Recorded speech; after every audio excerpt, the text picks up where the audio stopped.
So I forgot to make a video when I started, so I'm kind of going to be backwards. I'm going to do this one after and then first, and then the power of video editing, put you at the beginning. But a friend of mine bought my Subaru Legacy Outback LL Bean, that's a mouthful, from me. And it's a H6 car with 3.0. And apparently the 3.0 cars have a different fuel pump and they're prone to different issues. And I didn't record Sunday when I initially came over here and was diagnosing the cars. At first we thought the fuel pump was bad. We put a new fuel pump in it. And then it seemed like the fuel line was maybe stopped up because I had fuel coming out of the fuel pump. But I did not have fuel at the motor, or at the fuel filter in the engine compartment. So this did Mr. Google and found out that there's a problem with the fuel pump, and I cover that in the video. I show you what's actually wrong and what's replaced. But before I go, I want to show you the car and show you what the outside of it looks like, and that way you know what I worked on. And then I'm gonna get out of here and go see my kids. I'd a whole lot rather see my kids right now than sitting in my truck talking to my cell phone. So here you go. Here is my friend's Subaru Outback Legacy LL Bean H6 car. Other than the scuff right here on the front bumper, this is a really cool little car with a lot of neat little features. The dual sunroof, heated seats, all the blah blah blah. It has the winter prep and all that fun stuff on it, but a really neat little car. I'm glad they got it from me because I'm glad to see it go to a good home. But they had some problems and they called me to come over and fix it.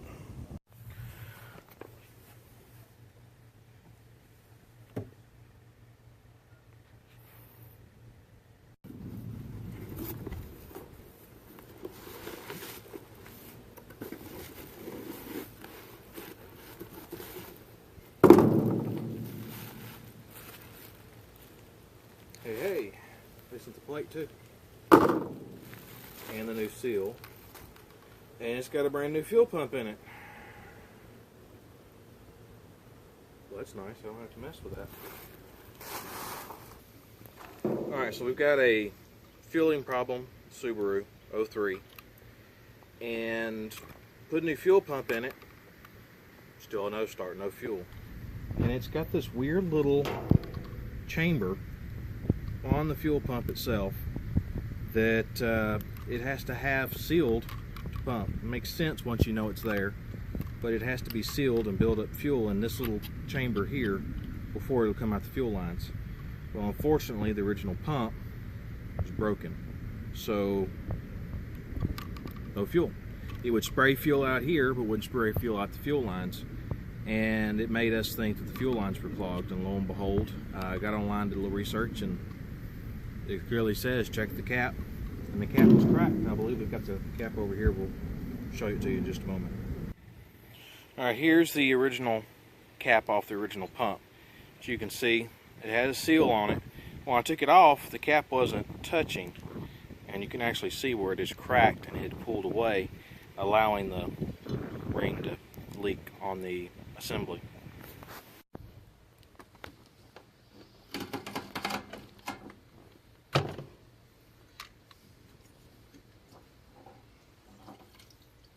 That's why I didn't want to come. Okay, Subaru has this neat little access door here. I've already figured out it doesn't like to go in and out with that ring on it, so we'll just set that ring aside. As you see, I've got the car covered up with towels, trying to avoid getting fuel on the inside of the car. Alright, that needs to go there. Ah, cool beans. Just falls in. I know everybody's going to fuss, I'm using an electric device that screws in, but what you can't see, well maybe you can, is the car is very well ventilated.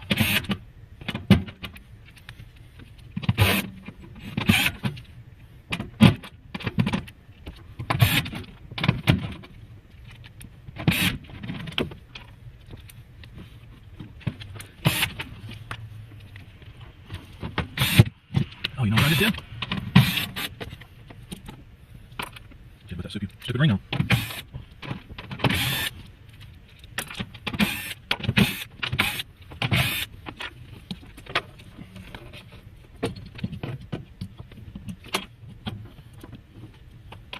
That's why it didn't look right.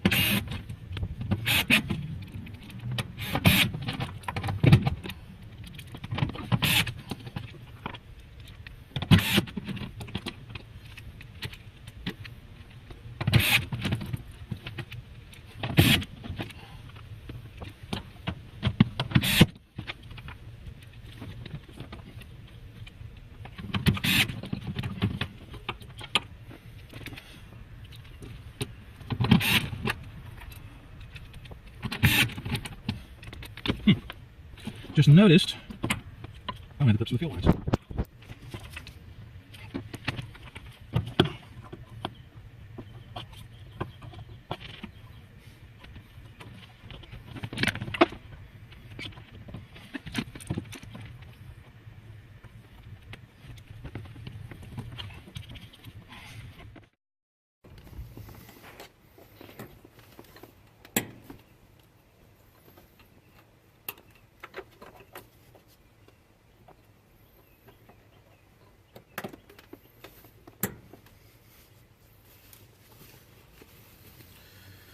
All right, fire in the hole and see if she starts.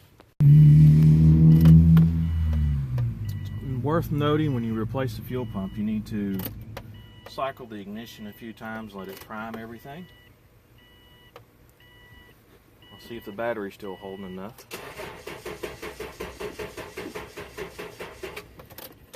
Doesn't sound like it. Nope.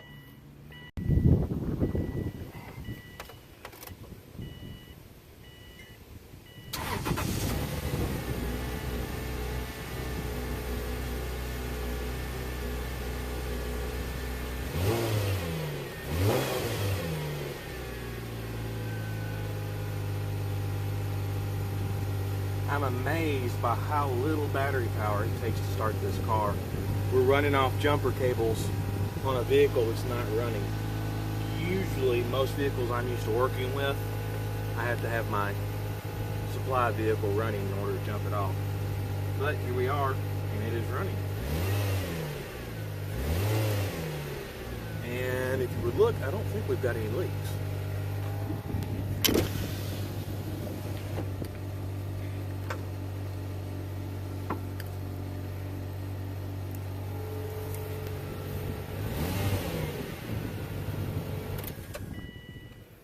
Well, let's.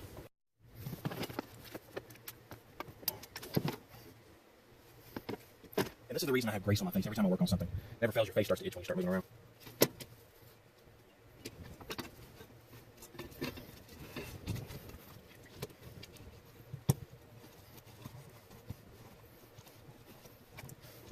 There it goes. Whew. I think next time we work on something that feels, we need to ask him to put it in a hot spot in the yard. I mean, right over here in the sun, it's not quite hot enough. We really didn't have much choice in the matter since tow truck driver dropped it off over here. Okay. I have 4 screws and a ball bearing. I wonder where the ball bearing came from.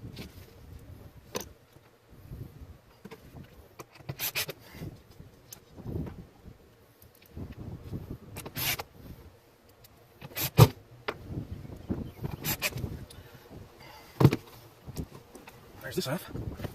All right, let me figure out that half. Okie dokie. Now, what do I do with the screws? Hey, I cleverly hid them. There's screws right there. How about that? Next question is, where's the door? And there's the door. Okay.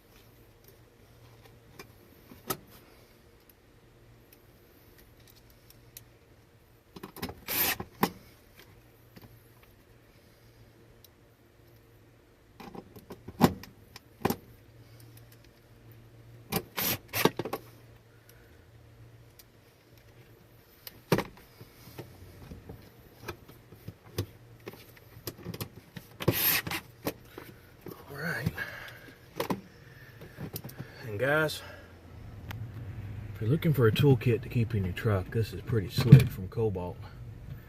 Run down to Home Depot. Nice selection of bits, standard and metric sockets. I think it runs 18 to 15, 14. But you got your Torx security, your regular Torx, Allen wrench, Phillips and straight, and it comes with this handy little ratcheting mechanism. And actually I wound up using this little ratchet quite a bit to get screws out that are stuck. It works really well for that.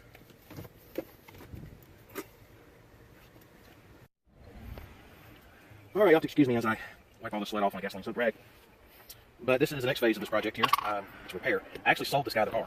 And when I sold it, I already knew that the antenna back here, that's the factory antenna in the glass, they're really bad about breaking and don't work.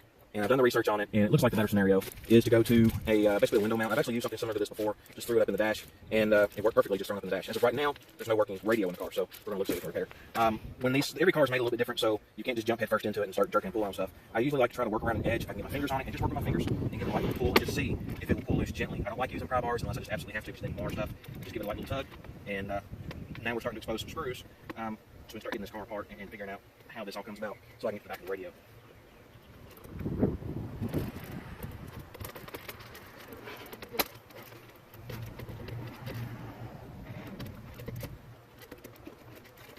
That appears to screw in.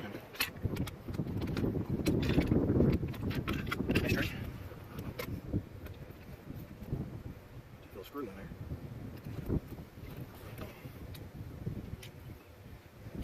Once again, just really not want to break things. I prefer to do this by hand. Not use a screw gun because there's too much stuff that's easily broken in the dash, especially once the car gets a little age on it.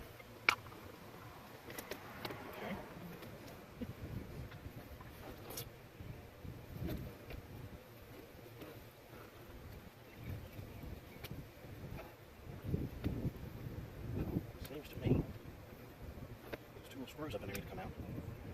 Let me get those screws out.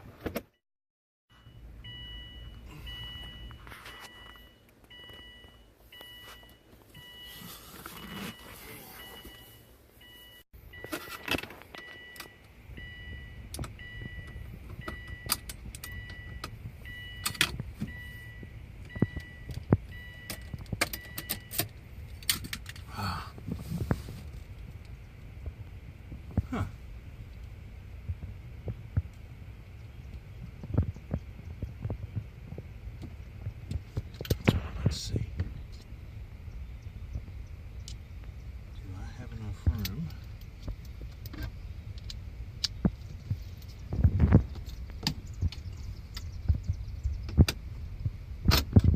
I do have enough room.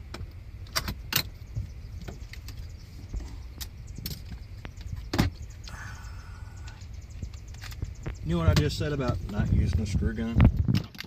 Yeah, we're going to forget that just for a minute. Let's see if this works.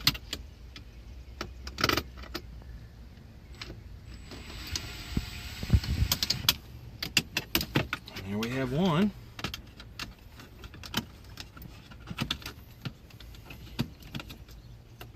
Ish.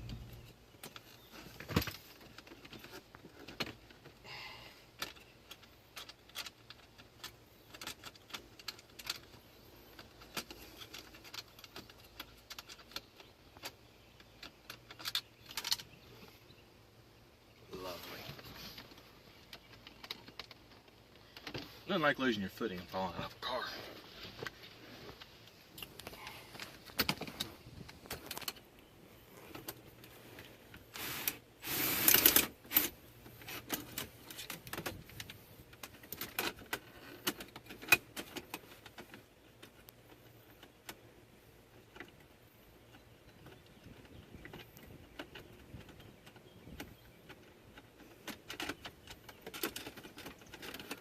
Alright.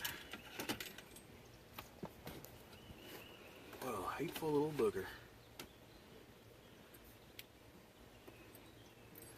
Okay, well, let's see. Does that gets us loose?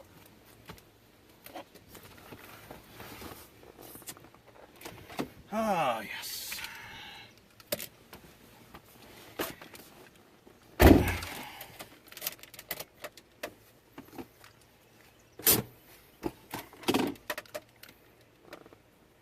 Does this have the push button release in here? It does. It does have the push button release. So I don't have to listen to the dingy dingy.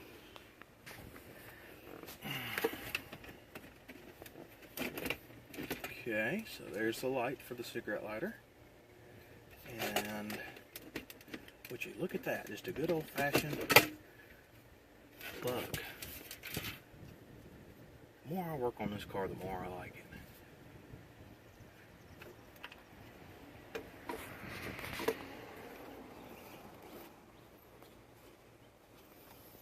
Okay.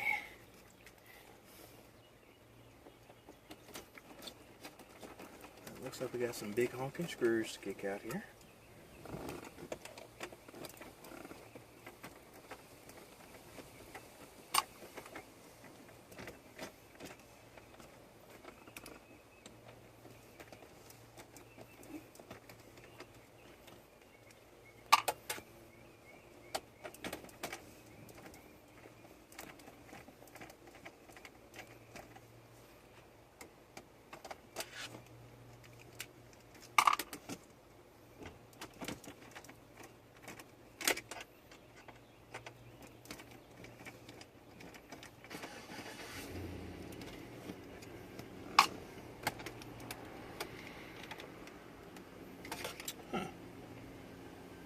Well then, those might have to be taken out with a power tool again.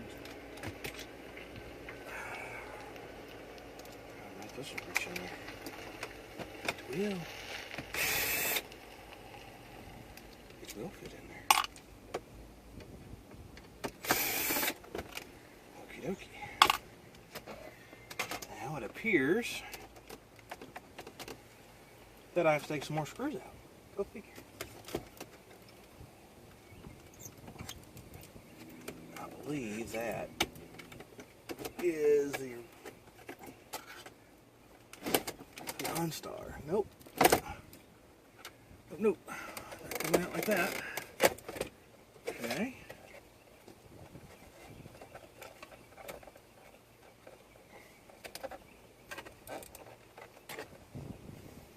Yeah, that's cool.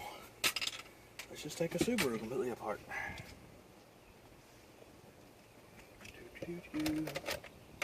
I love how much movement there is in the steering wheel in this car. You've got like a 1/4 of an inch movement up and down. But surprisingly, it's enough to make this car comfortable to drive.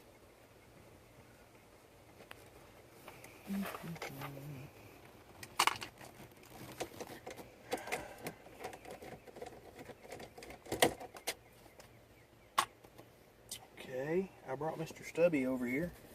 There's Mr. Stubby.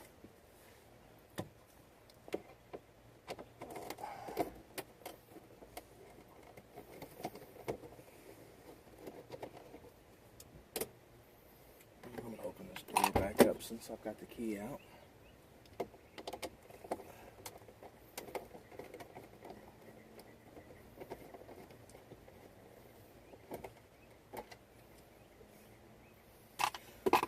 Okay. Let's see if it wiggles now.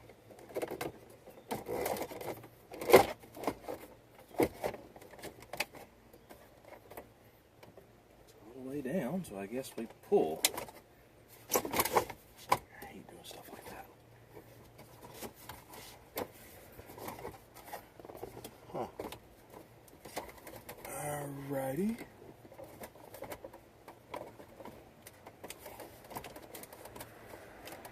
Alright, Subaru, I have my first complaint with you guys.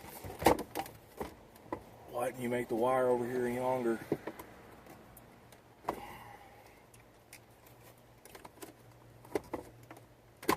There we go.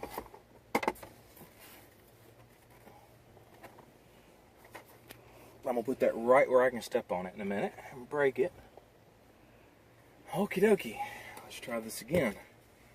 It appears that the OnStar was what was fighting us. Man, look at all these fancy cables. And all I care about is the antenna. And it does appear that the antenna has a standard wire end on it. So let's see what we've got.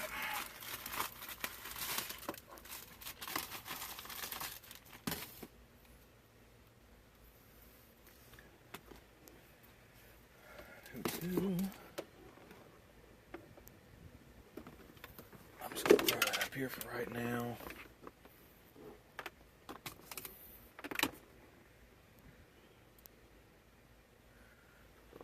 Oh, man. Plug that in. And let's just slide this back in the hole. And hey, windshield wipers work. And then we'll turn this to FM radio. To pay hourly attorney's fees, and the insurance industry. Look at that, folks.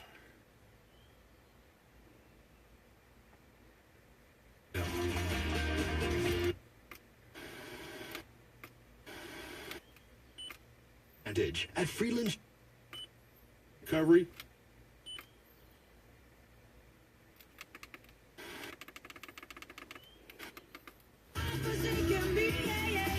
Well, you can't shake a stick at that.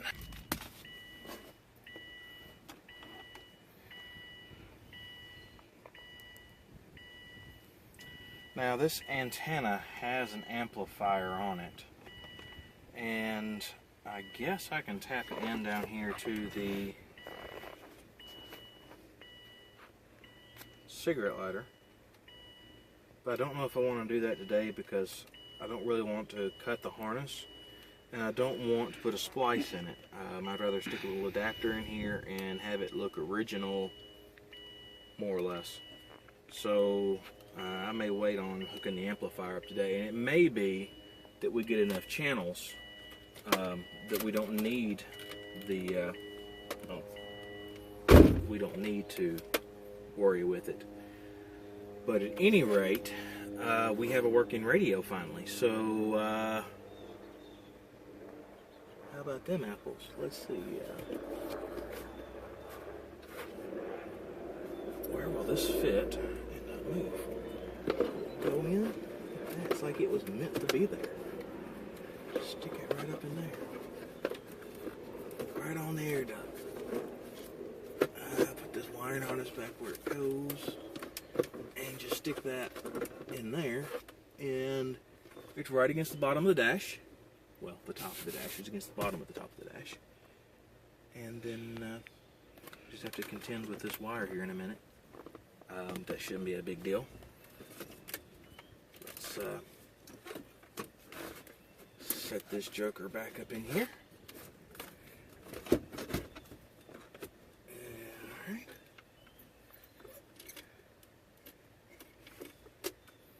This is not even hooked up. I don't know why I'm even worried about it, but there that is.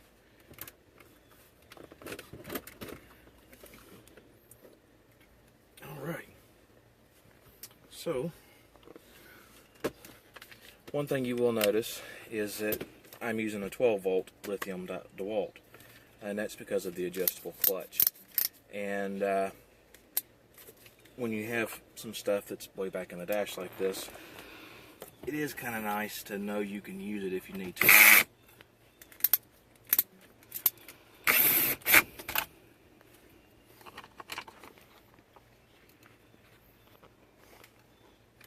Was that the right screws? That was not the right screws. Well, let's just fix that right quick.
Alrighty.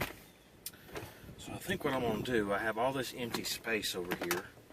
So what I'm going to do is just get myself a zip tie and just tie this up out of the way and call it a day, because this has no voltage going through it, so I'm not worried about it pinching and shorting out.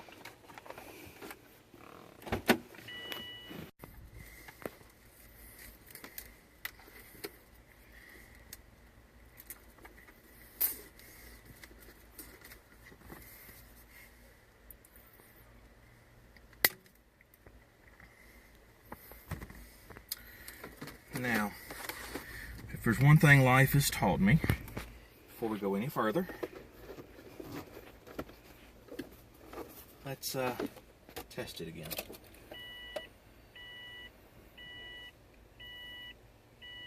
Arby's, we have the peak.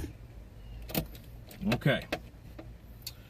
So that still works. So then we need to reverse the puzzle and put it all back together. So the next piece that goes on here is the piece I thought I was going to step on.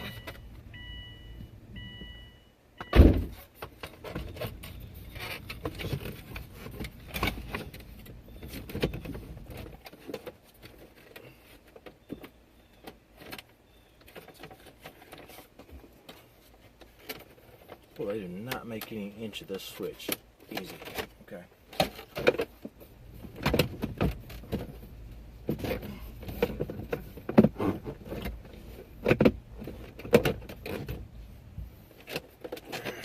There. Now, something I always thought weird when I had this car, the hazard light switch is over here. I'm General Motors, Ford, you know, you're used to them being over here on top of the column. Over here on the column, you notice there's a switch. It's your parking lights. And I guess they're too good to have it all in one switch, but it is what it is. It works, just different.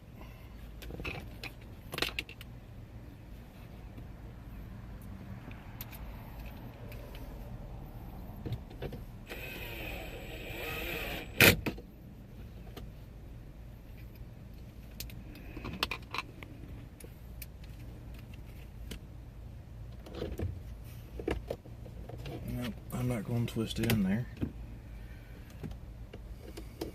Use my little stubby friend.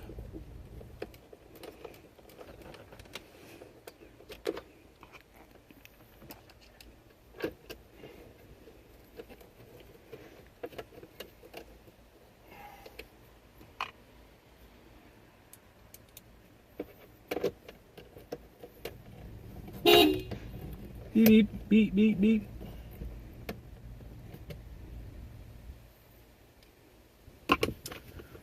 Alrighty.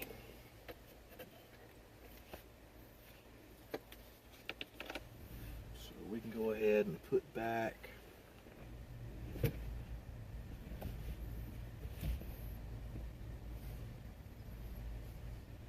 see a little switch panel about big. Aha! So there's your fog lights and your cruise. And this car has the winter prep. So, believe it or not, it actually has a defroster in the windshield. Maybe I shouldn't be impressed by that. Maybe that's normal in some circles. But here down in the south, that's pretty cool.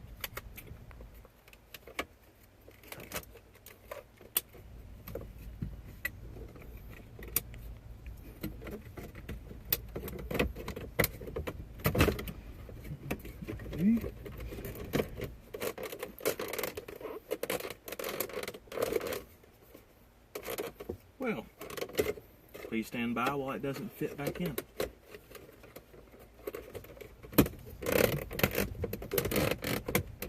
There it goes.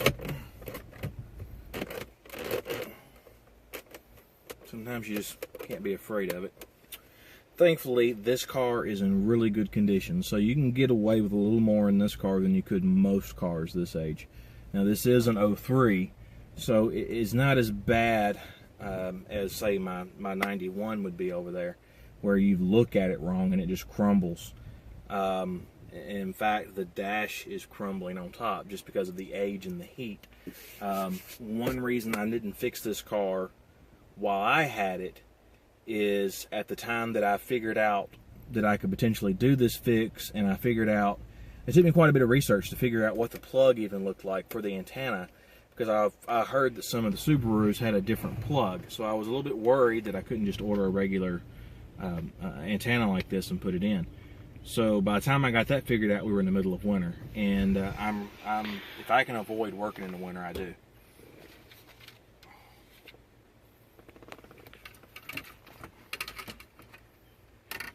The plastics just tend to crumble when they're cold. All right, that's plugged back in. Where's my little light bulb? There's my little light bulb.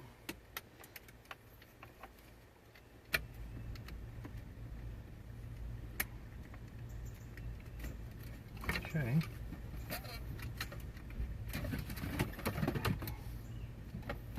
Oh, wait a minute. Got to ashtray back together. Where'd that little clip go? There's my little clip. Huh.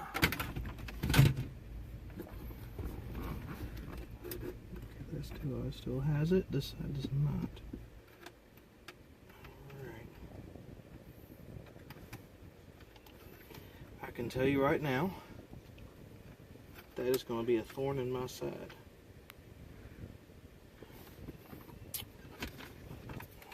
Maybe we'll get lucky here and get it back together without losing that little silly clip in the dash.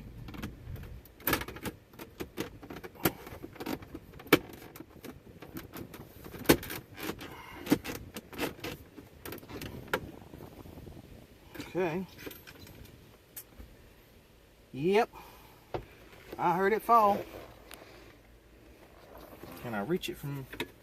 I might be able to put that clip in last. Let's see if we get this back out and find Mr. Clip.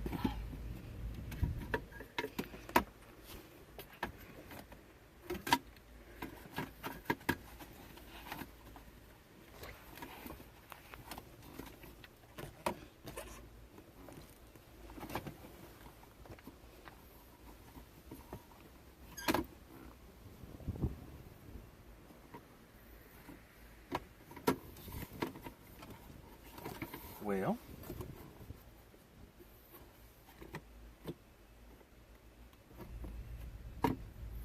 Mr. Clip seems to have other plans today. Because he's not here anymore. So I guess for now, the ashtray is only going to have one screw in it. That's not a major crisis because nobody smokes, and quite honestly, I don't even know if she knows the car even has an ashtray in it. She possibly does, but the way it's up under the dash, you don't really see it. But I will inform her when I see her, and besides that, she will probably see this video of me working on her car. But that screw fell out. So, stick that one screw back in. Is that the screws that go there?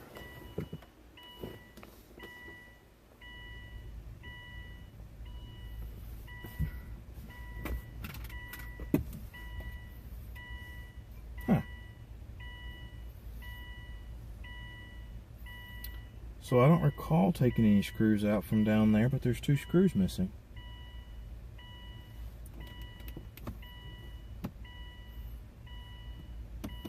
That may be something I need to look into at a later date. So right now,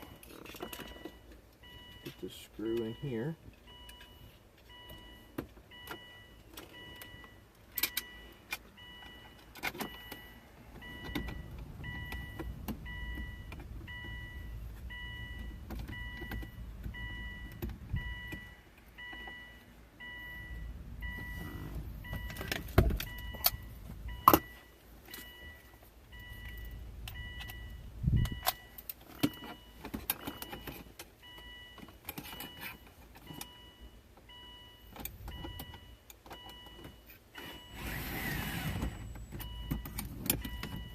Now, if none of y'all have seen this, it's a nifty little tool from DEWALT, and it's just a 90-degree gear mechanism.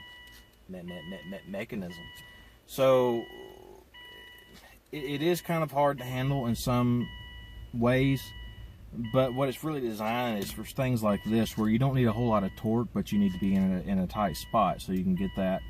And this is an impact rated screw and adapter here,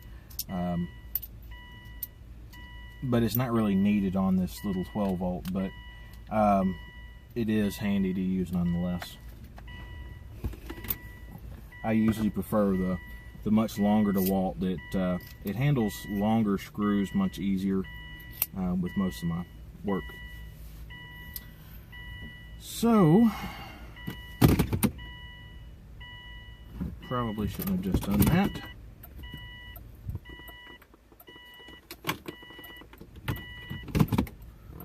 We're turning. Okay. No, we're not okay.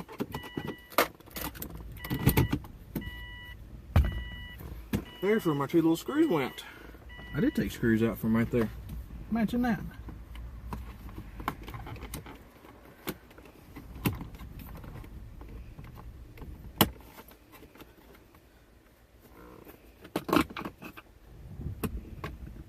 Aha. Okay.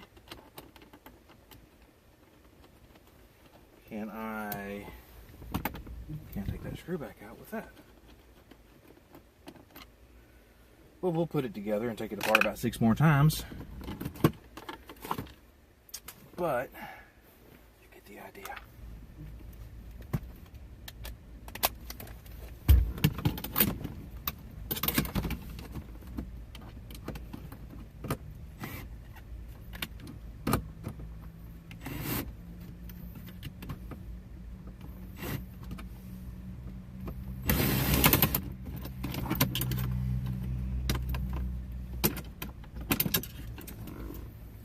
This screw goes over there, and this screw goes in here.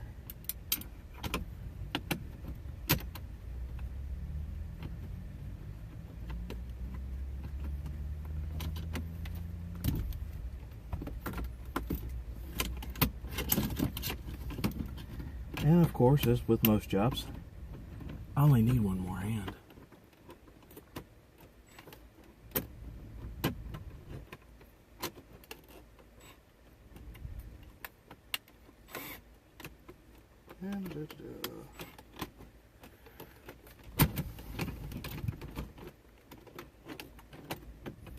Where is the cotton picking? Where'd it go?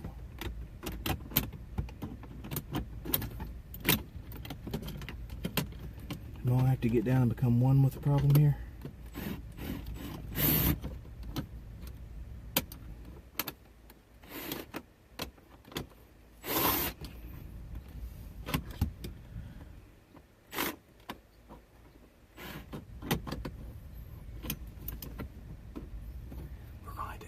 Out.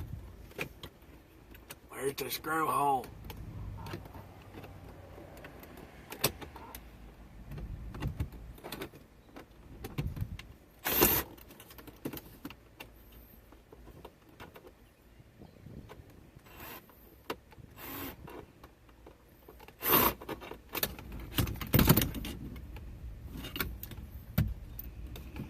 It's tight.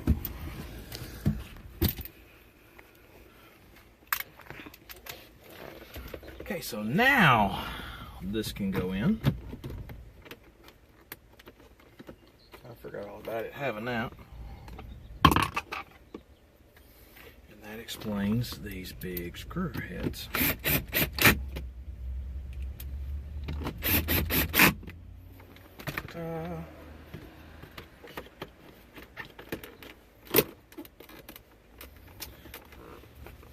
Pop an ashtray back in.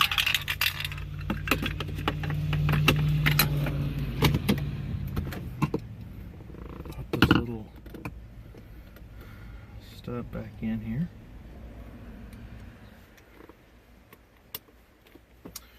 And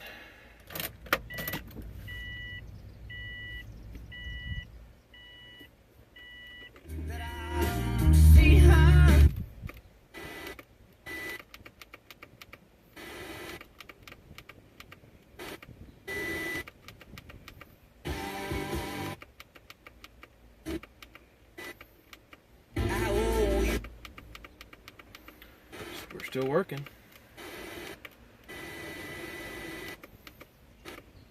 Strangely, we're not picking up great reception.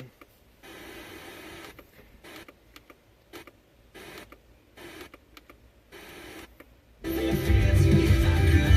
I suspect once I hook up the amplifier, it should pick up a lot more stations like advertised. It's also designed to be put on the windshield, and we are putting it into the dash. So that's 2 problems fixed.